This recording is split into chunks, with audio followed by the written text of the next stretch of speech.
పక్కింటి వాళ్ళు బంధువులు ఏమనుకుంటారని మాత్రం పిల్లల్ని పెంచకండి. చాలామంది అరే పక్కింటోడికి ఐఐటీ సీట్ వచ్చింది, వాళ్ళ పిల్లలు అబ్రాడ్లోకి వెళ్ళారు, వాళ్ళ అమ్మాయికి అక్కడెక్కడో ఉద్యోగం వచ్చిందని చెప్తూ ఉంటే ఇప్పుడు ఎందుకు వాడిని నాతో కంపేర్ చేస్తున్నారు? తెలియకుండా అది పిల్లల మీద మానసికంగా ఒత్తిడి తీసుకొస్తుందండి. దానివల్ల పిల్లలు రెండు డెవలప్ అవుతాయి. ఒకటి జెలసీ ఫీలింగ్ డెవలప్ అవుతుంది, రెండోది ఇన్ఫీరియారిటీ కాంప్లెక్స్లో నేను దేనికి పనికిరాను అని చెప్పి తెలియకుండా అది వాళ్ళ మీద ఎఫెక్ట్ చేస్తుందండి. ఈరోజు మీ పిల్లలకి ఫీజు కట్టాలంటే ఆ పక్కింటోళ్ళు కట్టరండి.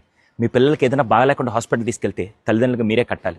చిన్నప్పటి నుంచి ఎన్నో త్యాగాలు చేసి మీరు తినకుండా పిల్లలకి తినిపిస్తూ, మీరు కొనుక్కోకుండా పిల్లలకు బట్టలు కొనిస్తూ ఇన్ని చేస్తున్న మీరు ఒక్క పోల్చడంలో తెలియకుండా వాళ్ళ మానసికంగా వాళ్ళని చంపేస్తున్నారండి. దయచేసి ఈరోజు నుంచి వాడికి ఐఐటీలో సీట్ వచ్చిందని చెప్పే ముందు అరే నువ్వేం చేయాలనుకున్నావు, నువ్వే స్కిల్ నేర్చుకొని ఏది అచీవ్ చేయాలో చెప్పు, దానికి నేను సపోర్ట్ చేస్తాను అని పేరెంట్స్గా మీరు చెప్పే మాటే అతనిలో కాన్ఫిడెన్స్ నింపుతుందండి. పెళ్ళికి వెళ్ళినప్పుడు బంధువులు అడిగితే ఏం సమాధానం చెప్పాలి, బయటికి వెళ్ళినప్పుడు నైబర్స్ అడిగితే ఏం సమాధానం చెప్పాలని చెప్పి మీరు ఆ ఒత్తిడిని పిల్లల మీద మాత్రం తీసుకురాకండి. చాలా వరకు మాకు వచ్చే కౌన్సిలింగ్ కేసులో ప్రాబ్లం ఇక్కడే ఉందండి.